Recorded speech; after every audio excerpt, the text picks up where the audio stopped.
Hi everybody, I'm back with part two. I mentioned that I was going to be coming over to my junior high school. We called it back then, not middle school. It was called Cloverdale Junior High. That's the school back there.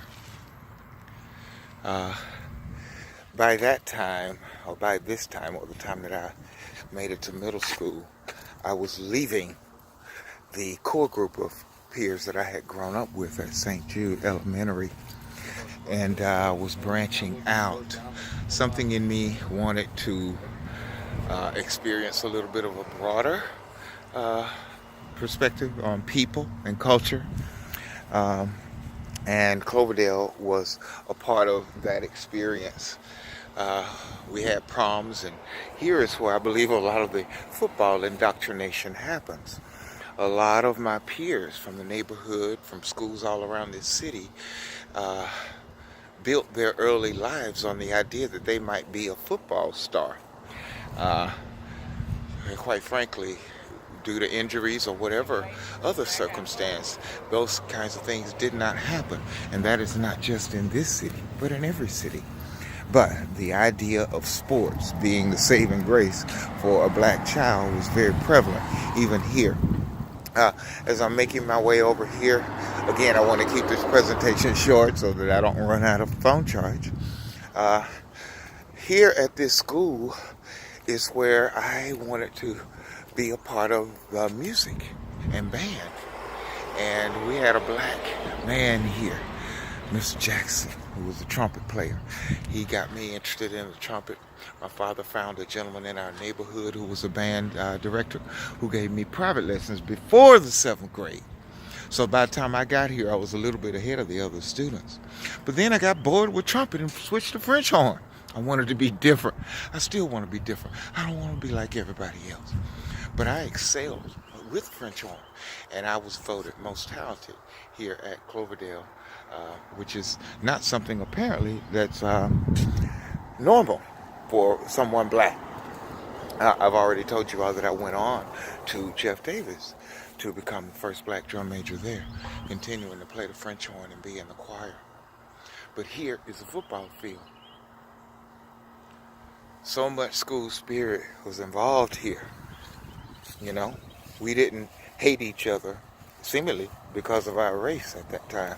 We were learning what our parents were teaching us about integration, although we were not receiving what I call a fair education. If you'll notice this shirt that I'm wearing here, this is the truth of who we are. But I didn't get to experience that until in my 30s or 40s. But it was here at this school where I, among a few other students, and also in the surrounding county schools, was asked to travel to Europe as a part of the American Institute for Foreign Study. And the guidance counselor here, as well as a man who would be my biology teacher in high school, he was a chaperone, he and his wife, and a number of us students went. Some of my good black friends that I had grown up with, we all participated in that trip to Europe that began in Rome and ended up in Paris and London. And we were never once taught our history. As you know, I have done some presentations about the Moors and the Etruscans and learning who I really am. Now, I'm not going to beleaguer that point here today, but I will say that it wasn't until learning my own history that I had a history beyond slavery, beyond Martin Luther King, who we now know was a government agent, and Rosa Parks, and we now understand fully all of the cloning going on in our government. So all these people we were led to believe in, we are learning, were only there to suppress us, to oppress us, and get paid in the process of doing it. Just like Michael Magic Johnson, who I have utter disdain for. And so coming to terms with the truths that are being forwarded at this time is something that we really need to go within and allow ourselves to accept and acknowledge that we have been lied to, we have been deceived, and that black people are being eradicated from this planet. And we have to take action to stop that.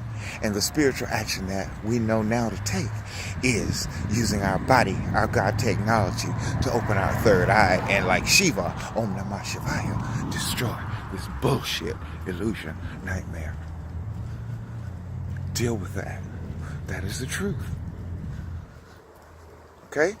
Thank you so much. I'm going to make my way on over to my high school and end this 3-part presentation. Hope you're having a good day. Goodbye.